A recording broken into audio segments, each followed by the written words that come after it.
کہ ایمان نام ہے حضور کی محبت کا۔ محبت مصطفیٰ کریم صلی اللہ تعالی علیہ وسلم ایمان کی جان ہے، اور یہ دین اسلام کا بہت بڑا انعام ہے کہ وہ کہتا ہے کہ حضور سے پیار کرو، اس لیے کہ جب نبی پاک سے محبت ہو جاتی ہے تو زندگی ویسے ہی آسان ہو جاتی ہے۔ اے عشق تیرے صدقے جلنے سے چھٹے سستے، جو آگ بجھا دے گی اب وہ آگ لگائی ہے۔ کیا ہوتا ہے کہ انسان کے لیے زندگی آسان ہو جاتی ہے۔ میں نے عرض کیا تھا کہ پتہ ہی نہیں چلتا کمانڈر ان چیف کون ہے۔ اللہ آپ کو سلامت، ٹھیک ہو گیا جی، اب آنے دیں دوستوں۔ نبی پاک علیہ السلام کی جو محبت ہے نا، وہ انسان کے لیے زندگی کو آسان کر دیتی ہے۔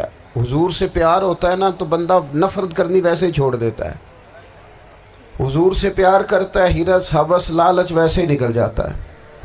جب حضور سے محبت ہو جاتی ہے، نماز پڑھنا، درگزر کرنا، درود شریف پڑھنا، قرآن پاک پڑھنا، دین کی خدمت کرنا، حتیٰ کہ جان دینا بھی آسان ہو جاتا ہے۔ نبی پاک علیہ السلام کی محبت انسان کو کبھی بھی ہیں ان تقاضوں کو سمجھنا پڑے گا۔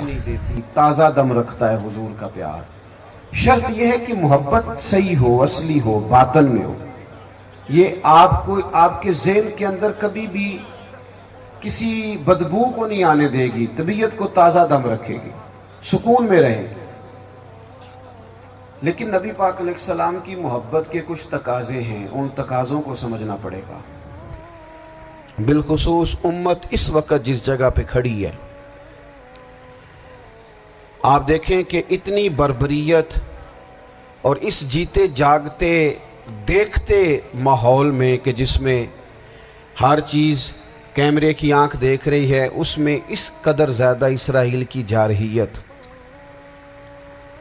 اس کے جواب میں دو تین تازیانے ہیں وہ سمجھنے والے۔ ایک ہے کہ میں کوئی جذباتی بات کروں گا، آپ اس کی تائید کر دیں گے۔ ایک ہے کہ پہلوؤں پر غور کرنے کا وقت ہے کہ اتنے کٹھن ماحول میں بھی اگر مسلم امہ کے لیڈر بیدار نہیں ہو رہے تو آپ کو پس منظر سمجھنا پڑے گا کہ ہم نے نبی پاک کی محبت کے تقاضوں کو نہیں سمجھا۔ حضور سے محبت ہے نا تو پھر نبی پاک کو تو سادہ طرز زندگی پسند ہے، حضور کو تو پسند نہیں ہے۔ اللہ کے محبوب نے تو دعا مانگ کے فقیری لی اللہ تعالیٰ سے۔ آپ کو پتہ ہے جب بندہ بہت زیادہ آسانیوں میں چلا جاتا ہے، بہت زیادہ اس کے پاس سہولیات ہو جاتی ہے، اس کا مرنے کو دل نہیں کرتا۔ خود نبی پاک علیہ السلام نے فرمایا قیامت کے قریب کافر تم پر جھپٹیں گے جس طرح بھوکے لوگ کھانے پر جھپٹتے ہیں۔ حضور کیوں، ہم تھوڑے ہوں گے؟ فرمایا نہیں، تمہیں دنیا سے محبت ہو جائے گی اور موت تمہیں بری لگے گی۔ اتنے بڑے بڑے بنگلے، عالی شان محلات، کس کا چھوڑ کے مرنے کو جی چاہتا ہے معاذ اللہ۔ نبی پاک کی محبت کا تقاضا سمجھو، ایسا نہیں کہ وہاں دولت آئی نہیں۔ حضور تو فرماتے ہیں کہ اللہ نے خزانوں کی کنجیاں میرے ہاتھ میں رکھ دی ہیں، لیکن میں نے عرض کیا مالک ایک وقت روٹی دینا اور ایک وقت کا فاقہ دینا۔ کنجیاں خزانوں کی اللہ نے دی۔ جب تک آپ اپنا طرز زندگی، یہ جو بہت دنیا کا پیار ہے نا، بہت زیادہ مرنے کی ہرس، یہ بہت زیادہ جینے کی ہرس، تو اللہ تعالیٰ نے قرآن پاک میں یہودیوں کا طریقہ بیان کیا کہ وہ کبھی مرنے کی تمنا نہیں کریں گے کیونکہ جینے کی ہرس رکھتے ہیں۔ نبی پاک علیہ السلام کے غلاموں، طرز زندگی جب تک سادہ نہیں ہوتا اور جب تک یہ دنیا کے جھمیلوں سے کسی کو دولت دے کر پیچھے کر دیا جاتا ہے، کسی کو عہدہ دے کر چپ کرا دیا جاتا ہے، کسی کو اقتدار دے کر چپ کرا دیا جاتا ہے، رسول اللہ صلی اللہ علیہ وسلم کے سچے غلام، انہیں ایک بات کی سمجھ آ گئی تھی کہ ہمیں ہمارے رب نے کہا ہے قُلْ إِن كُنْتُمْ تُحِبُّونَ اللَّهَ فَاتَّبِعُونِي يُحْبِبْكُمُ اللَّهُ۔ اے محبوب آپ ان سے فرما دیں اگر رب سے محبت کرنا چاہتے ہیں تو آپ کی پیروی کریں، اللہ خود ان سے محبت فرمائے گا۔ جب رب بھی ان کا ہو جائے گا، جب رب بھی ان کا کی محمد سے وفا تو نے تو ہم یہ جہاں چیز ہے کیا؟ یہ لوح و قلم تیرے ہیں، اس کا کیا مطلب ہوا؟ لوح و قلم، قلم لکھتی ہے نا تقدیریں، مقدر فیصلے، تو لوح و قلم تیرے ہیں، اس کا مطلب یہ ہے کہ پھر رب کریم تیرے اوپر فضل کرے گا، اور وہ جن فیصلوں کی امت کو دیانت سے چاہت ہے، اللہ اپنے فضل سے وہ فیصلے فرمائے گا۔ جب تک زندگی حضور کی غلامی کی طرف نہیں جاتی، وہ اللہ تعالیٰ کی تائید نہیں پاتی۔ حضرت عبداللہ ابن حذافہ رضی اللہ تعالیٰ عنہ کو رومیوں نے قید کر لیا تھا، اور جب رومی آپ کو قید کر رہے تھے، پکڑ رہے تھے، جنگ میں کچھ موڑ ایسا آ گیا کہ بظاہر مسلمانوں کے قدم پیچھے ہٹ رہے تھے، تو 1000 آدمی نے، 100 آدمی نے مل کے آپ کے گرد گھیرا ڈالا اور بڑی مشکل سے آپ کو گرفتار کیا۔ جب بادشاہ کے سامنے لے گئے نا، تو بادشاہ سے اس کا سپہ سالار کہنے لگا کہ بندہ ضائع کرنے والا نہیں، یہ بات سمجھیں آپ، ہماری طبیعت کے مطابق جو بندہ پورا نہیں اترتا ہم ضائع کر دیتے ہیں۔